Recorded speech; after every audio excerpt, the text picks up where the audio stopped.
Nah, bakal coba untuk masuk lebih dalam lagi. Dan Deadly bakal komit untuk ngehajar musuhnya yang ada di depan. Cupai ya, Deadly. Udah kelihatan bakal di-spam granat juga oleh seorang Kocak dari belakang. Cupai berhasil mendapatkan, sementara Wiza bakal coba untuk berputar. Kocak harus knockdown di sana. Tersisa 2 orang. 2 lawan 2 nampaknya. Ngana berhasil mendapatkan Ergan dan Boss Esports harus tereliminasi di posisi kelima dan Dranix pun di juga. posisi keempat. Ini bakal menjadi fight yang cukup epic antara EVOS, Dranix dan juga Onyx nampaknya. Wow, ini bakal menarik banget ya karena zonanya sendiri juga ada di Arah crossroad menuju ke Fire Bridge. Dan sekarang kita bakal lihat gimana ada tim yang langsung turun ketika pesawat bisa menurunkan penumpangnya, Bang El. Ya, ini di luar dugaan. Maksud gue mau tahu benar-benar dimanfaatkan langsung sama RRQ. Yes. Yang padahal kita notabene juga ngelihat situ tempat favorit turun dari Boss Esports ya. Betul. Tapi kalau gue lihat malah bosnya sendiri malah hajar ke arah crossroad. Wow. Dan kalau kita ngelihat juga banyak banget tim yang memiliki pola yang sebelumnya digunakan di gameplay kemarin waktu di play-ins, mereka mengubah bener-bener ngerubah dari nol. Ya wajar kalau menurut gue karena satu spot point atau draw point itu paling penting ya karena kalau seandainya lu bisa ketahuan patternnya itu gampang banget buat di counternya juga sampai akhirnya kalau gua ngeliat tadi dari tim player sendiri cuman Dranix saja yang coba turun untuk di pick Tetap konsisten ya, tetap konsisten. Oke, sementara kita bakal balik ke lain sisi dulu. Di Mod House ada Aura yang sekiranya bakal langsung berhadapan dengan RRQ Hades. Mereka berdua saling menarik tentunya. Dan kalau dari posisi sebenarnya yang diuntungkan lebih ke arah Aura. Kenapa? Kalau menurut gue sendiri nih Bang, mereka ada di luar dan itu memungkinkan mereka untuk bergerak lebih cepat untuk sampai ke kota kedua atau checkpoint kedua. Setuju banget karena kalau seandainya gue lihat kalau Motos itu tuh tempat atau map yang paling tricky ya. Kalau seandainya lu bener-bener kayak udah diincar dari luar itu susah banget buat escape dari pulau tersebut. Kalau udah di lockdown langsung ya. Di lockdown gitu. Nah, kalau gue lihat sendiri juga pergerakan dari RRQ juga kayaknya sih bisa harusnya masih bisa panjang lah banyak banget karena bisa ke arah atas. Kita juga belum ngelihat update dari circle-nya juga. Sementara dari RRQ Amil dan Legalo sendiri mereka bener-bener membagi 2 position sama Lord dan Valen juga. Dan sementara ada standing ya, ada klasmen juga kita lihat. Udah ada fight di sini di mana XYP 9X bakal berhadapan dengan Dranix. Sudah ada tembakan dari arah belakang, bakal langsung ditembak balik tapi belum menghasilkan apa-apa. Dari sebelah kiri ada yang nembakin, gak tahu dari mana. Udah sangat sekarat di sini, gak punya medkit sama sekali. Muharto berhasil mendapatkan 1 knockdown-nya atas XYP. Yap, susah banget di cover karena tadi jauh banget ya dari teman-temannya sampai akhirnya satu tim juga akhirnya bisa mendapatkan tambahan 20 poin yang mana 20 poin itu paling berharga banget sih. Apalagi early game. Itu tuh bikin lu lebih lebih percaya diri juga. Betul. Dimana kalau kita ngomongin tentang poin eliminasi di awal, lu berhasil mendapatkan 1 atau 2, benar-benar menaikkan mental siapapun yang mendapatkannya. Bahkan moral boost buat satu tim. Benar, moral boost buat bonus dalam perjalanan dari early menuju mid bahkan nanti ke late game juga. Betul. Sementara Rosugo bakal berhadapan dengan XCN di sini. Harusnya Moka udah mengetahui bahwa ada orang yang memang udah langsung ditembak begitu aja. Apollo sangat sekarat tapi masih bisa survive. Moka bakal coba tarik mundur, narik ke atas tower, memberikan teman-temannya delay waktu untuk masuk. Bijak banget menurut gue apa yang dilakukan oleh Moka karena kalau gue lihat sendiri kalau sendiri dia tetap terus follow up itu 3 bahkan member dari Rosugo sendiri juga udah siap untuk counter dari Mokanya sendiri. Betul. Sampai akhirnya kita lihat di minimap teman-teman dari XCN juga akhirnya bisa langsung backup dari Mokanya sendiri. Ini udah punya satu advantage di mana juga Moka sudah mempunyai visibilitas yang cukup besar juga di bawah. Berarti bisa dibilang follow up yang dimiliki oleh tim XCN sendiri cukup cepat ketika mengetahui XCN udah ada fight di sini di mana Apollo diajar dari 2 arah yang berbeda. Spartan harus terkena down di sana sementara Adam tersisa sendiri dengan plasma akhirnya gak bisa berbuat apa-apa, tereliminasi. 3 poin eliminasi buat tim yang berhasil mendapatkan Buya di game pertama. Ini dia maksud gua, lu dapat Buya. Yes. Lumayan banyak killnya, terus lu mulai start di ronde kedua dapat tambahan 3 kill. Ini bikin lu juga lebih nyaman ya, tapi harus diperhatikan juga sama XCN karena ini game juga belum masuk bahkan ke mid game, jadi dia mesti harus terus fokus. Apalagi kalau gue lihat dari sisi zona, dari sisi zona juga ya gue rasa masih banyak posibilitas atau kemungkinan zonanya menutup ke arah dari luar dari area XCN itu sendiri. Betul, kalau kita lihat dari tadi dari game pertama EVOS Esports Bang berhasil mendapatkan tempat lootingan, high tier loot, dan gak ada yang ngeganggu sama sekali. Ini artinya mereka ada di tengah zona, mobility bakal lebih gampang, dan ditambah dengan resource yang tinggi memungkinkan EVOS buat masuk ke zona-zona terakhir. Benar, kalau gue lihat dari gameplay EVOS sekarang, mereka dikasih lootan dengan nyaman, dikasih 1 vehicle atau bisa rotasi kemana-mana, ini bakal bahaya banget sih buat nanti kalau seandainya kita lihat di game-game berikutnya harus coba di counter di early. Benar. Kalau kita ngelihat dari game kedua sendiri, kita tarik kesimpulan, kita bandingkan dengan game pertama, ini cukup berbeda. Di mana game kedua ini banyak tim yang bermain di luar circle atau di pinggir-pinggir map dari Purgatory sendiri. Sementara ketika di Bermuda, ketika mereka udah mendapatkan checkpoint pertama, mereka langsung ke tengah, Bang El. Benar banget, karena ya nggak bisa dipungkiri juga ya, map Purgatory juga selain luas, mereka juga rotasi atau flow atau pet buat rotasi ini luas banget. Jadi kayak emang lebih nggak padat kayak di Bermuda. Betul, lebih tricky juga ya. Lebih tricky juga, tapi banyak area-area terbuka juga, bahaya banget. Iya, dan udah ada fight di sini. Sementara Aura Cavella mendapatkan damage sekitar 30%, bakal coba menarik mundur dulu, masih di cover oleh seorang Jans dari belakang dan masih bisa memberikan nafas Aura untuk menarik sedikit ke bukit belakang daerah field. Dapat patahan dan gue rasa ini bakal dapat, ya tadi bilang nafas, tapi warna harus tetap ditingkatkan ya. Benar. Sementara udah ada tembakan lagi ke arah Lufre yang udah langsung ditembakin satu, mobil hancur cukup dekat dengan seorang Aura. Udah ada Dranix juga di belakang. XCN, Dranix, Lufre dan juga Aura ada di tempat yang sama. Wah, ini bakal jadi satu cobaan yang cukup berat buat XCN kalau memang mereka bisa keluar dari Oke, udah ada fight di sini. Sementara Rain udah ada di depan, bakal coba langsung fight. Nampaknya ada tembakan balasan juga dari sebelah kiri di mana Delta udah cukup sekarat. Bakal langsung di jump shot begitu aja. Moka udah berhasil knockdown. Rain menggunakan shotgun dan langsung jump shot lagi, masih bisa bertahan di depan. Sementara Evil dari belakang udah berhasil mendapatkan Moka dan XCN harus dieliminasi di posisi ke-11. Yang gue bilang tadi, di saat mereka bisa keluar dari posisi atau kondisi seperti tadi, itu bisa memungkinkan mereka tambah percaya diri ya. Tapi nasib berkata lain, malah mereka harus dikirim ke lobby. Betul. Sementara dari tim yang tadi ada di luar zona udah mulai masuk ke dalam circle nih, Bang El. Dan rotasi yang dimiliki harusnya nggak ada yang bersinggungan kecuali Aura dan juga Lufre. Betul banget. Kalau gue lihat banyak banget tim-tim yang mungkin bakal, kalau gue prediksi gameplaynya sampai nanti tutup zona lagi selanjutnya, ini bakal banyak banget moving ke mana-mana ya. Bakal karena pasif ya? Pasif banget karena setiap tim kalau kita lihat di map juga ini sudah mempunyai kompon-kompon masing-masing. Kalau kita ngelihat dari track record Dranix, Vader dan kawan-kawan, mereka ketika berhasil mendapatkan kill di early game bakal bermain lebih ngeri lagi. Bahaya banget. Bahaya banget. Ya, itu makanya gue bilang tadi, sebelum kita masuk ke fase mid game ini, lu bisa mendapatkan 1 kill atau bahkan lebih, itu bisa bikin moral kita juga naik. Betul. Moral, suasana dalam timnya juga jadi lebih kayak termotivasi buat dapat hasil yang terbaik. Ya, dan sementara kita ngelihat gimana Lufre yang membagi 2 posisi dari masing-masing playernya. Ada Bang dengan Halcyon dan juga ada Black di sebelah kanan. Ini sepertinya pergerakan dari mereka coba untuk membaca next zone-nya ada di sebelah mana atau memang dikunci oleh Aura. Bener banget. Tapi kalau seandainya menurut gue ya, tim-tim yang udah mendapatkan zona di tengah, Brasilia atau bahkan Field ini bakal mendapatkan satu keuntungan. Dan kalau kita lihat sekarang, cuman satu tim yang belum mendapatkan kompon, itu Star 8 yang mana mereka masih coba untuk moving ya, masih mencoba untuk rotasi. Dan kalau seandainya nanti zonanya ke tengah, ini bakal lebih pasif lagi menuju late game. Bakal lebih pasif lagi, setuju. Dan kita ngeliat juga gimana Bigetron yang tadi turun di Marble World udah mulai masuk berputar arah ke daerah field tentunya. Ya, bener banget. Dan kalau gue lihat sendiri juga di sini nampaknya zona juga bakal masih oke.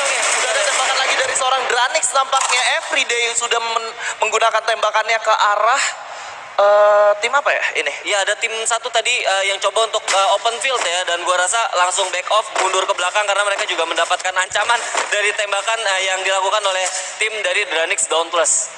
Ya, kita lihat di sini Muharto masih coba untuk ternyata ada danger zone nih. Kalau kata Aji dan Lihan, zonanya bakal ngecilnya ke arah danger zone. Apakah mungkin nih? Masih ke arah danger zone ya? Iya, gue masih setuju sih karena mengingat di meta sekarang memang zonanya benar-benar sering ke tengah banget. Bener-bener. Kayak apa ya?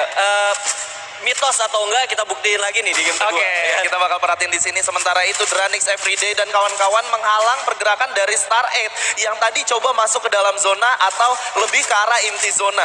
Yap, betul banget. Kalau gue lihat juga beberapa tim ini gue penasaran sih. Kalau zonanya malah ngarah ke bawah, ini lebih seru lagi sih. Iya, betul. Banyak banget moving-moving yang bakal dilakukan oleh tim-tim yang tersisa di ronde kedua kali ini. Oke, dan kita bakal melihat zonanya ke arah mana sebentar lagi. Dan ini bakal pasif banget. Yap, bakal pasif spekulasi banget sesuai dengan mitos yang terjadi. Oke. Danger zone di sana dia bakal lebih ngecil ke sana, dan kalau gue lihat tadi dari sisi map yang sudah diupdate tadi itu harusnya hanya 2 tim yang belum masuk ke dalam zona, dan kalau gue lihat ini bakal rada even nanti masuk ke late game ini bakal bahaya banget menurut gue. Bakal bahaya banget. Bahaya Sementara banget. itu kita lihat gimana Ararki yang tadi mau masuk ke daerah field bakal dihalang oleh seorang Lufre yang udah coba mundur ke belakang, sementara di depan udah ada sang kapten yang coba membuka jalannya dengan teman-temannya. Udah ada tembakan juga dari seorang Yamil ke arah musuhnya, belum menghasilkan damage apa-apa, sementara Aura dari sebelah kiri masih coba mengamankan posisi aja. Ya, mereka benar-benar coba untuk ngarah ke atas ya. Gue nggak tahu kenapa, mungkin mereka udah predik zona bakal mengarah ke arah field atas, karena gue ngeliat sendiri pergerakan dari RRQ ini kayak memang ngincer banget buat masuk ke dalam area field sebelah kiri. Ya, sebentar lagi bakal ada yang bersinggungan di mana Lufre berhasil menarik mundur pasukannya dan Bang harus terkena knockdown. Ical berhasil mendapatkan satu knockdown atas Lufre yang nggak bisa diselamatkan. Menurut gua udah ada fight juga yang mulai pecah di sebelah kiri. Ada Bigetron yang mulai bertemu dengan tim Boss Esports, sementara kita masih ada di field. Ada tembak-tembakan juga antara Ararki dan juga Aura yang ada jatuh satu orang. Udah ada yang terjatuh satu orang. Emboy harus terkena knockdown, sementara Aca bakal langsung komit untuk maju ke depan. Baik, Ada Phil dari belakang, gak sadar. Hati-hati. Ada granat oh my god, Masuk ke dalam. udah masuk ke dalam. Pinter banget.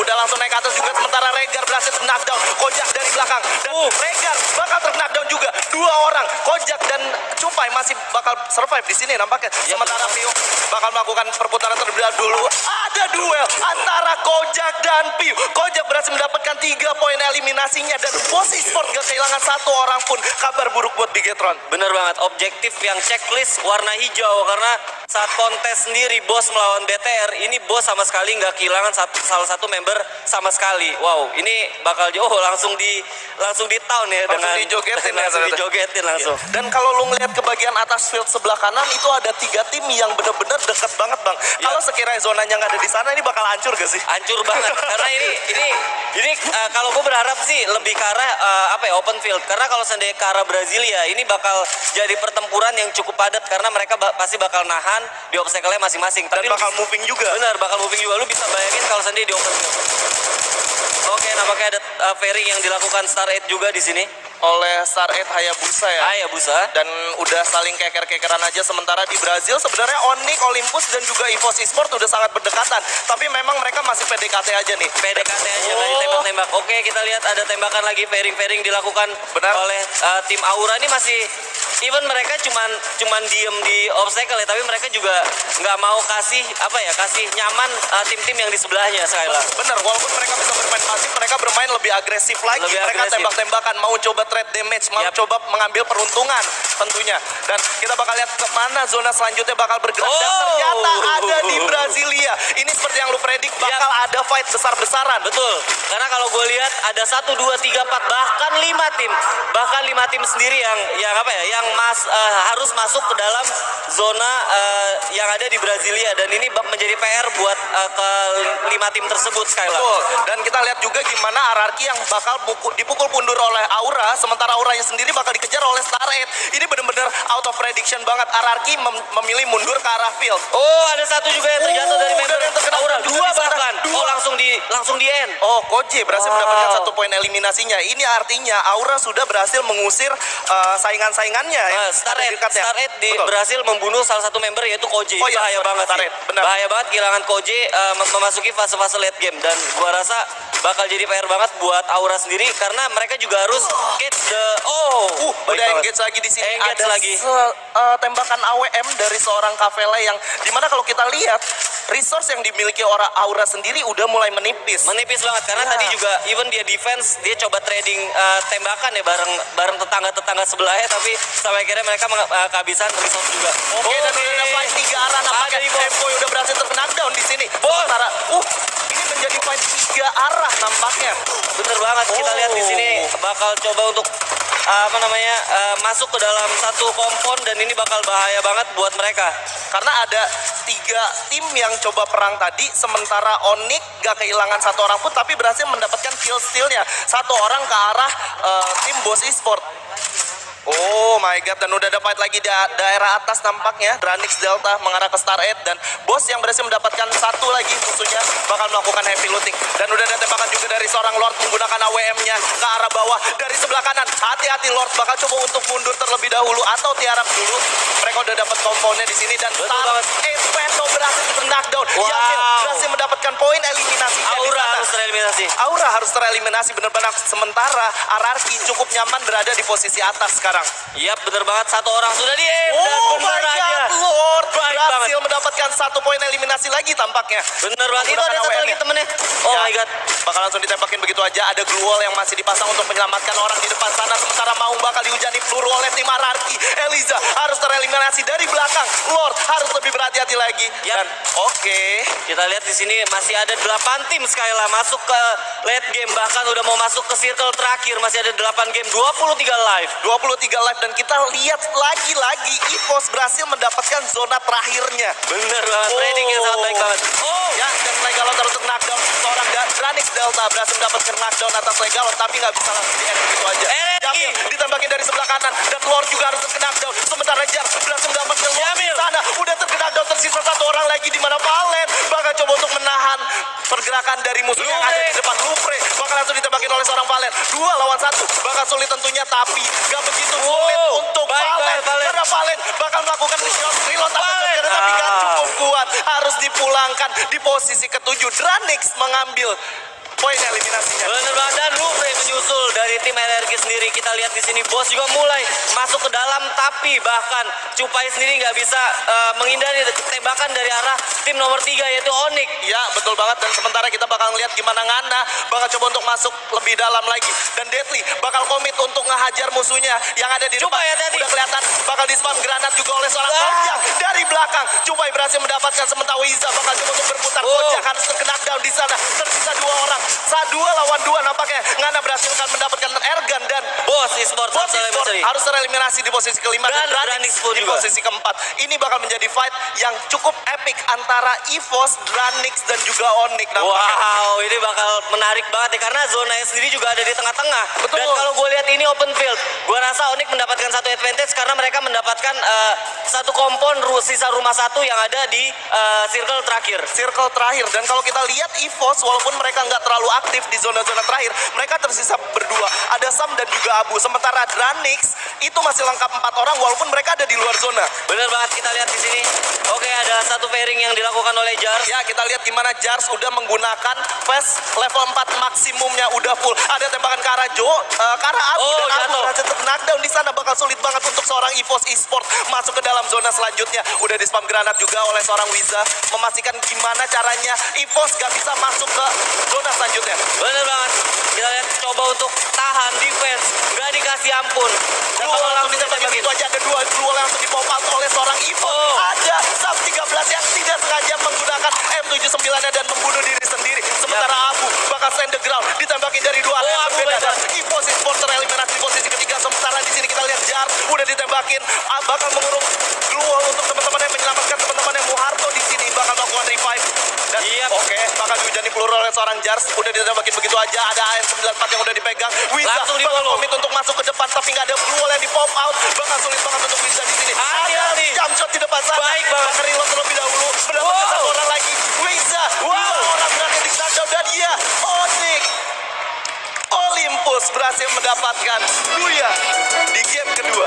Iya, bener banget, sesuai dengan apa yang gue lihat tadi di proses circle terakhir, di mana Onyx bisa memanfaatkan satu obstacle yang cukup penting, yaitu rumah yang tersisa di dalam circle tersebut. Yes. Dan ada tembok, bahkan ada tembok itu yang bisa membuat mereka bisa bisa tetap survive sampai di late circle. Tapi yang gue highlight dari Onyx sendiri, Wiza benar-benar mempercayakan teman-temannya ketika dia coba masuk ke dalam pertahanan musuhnya.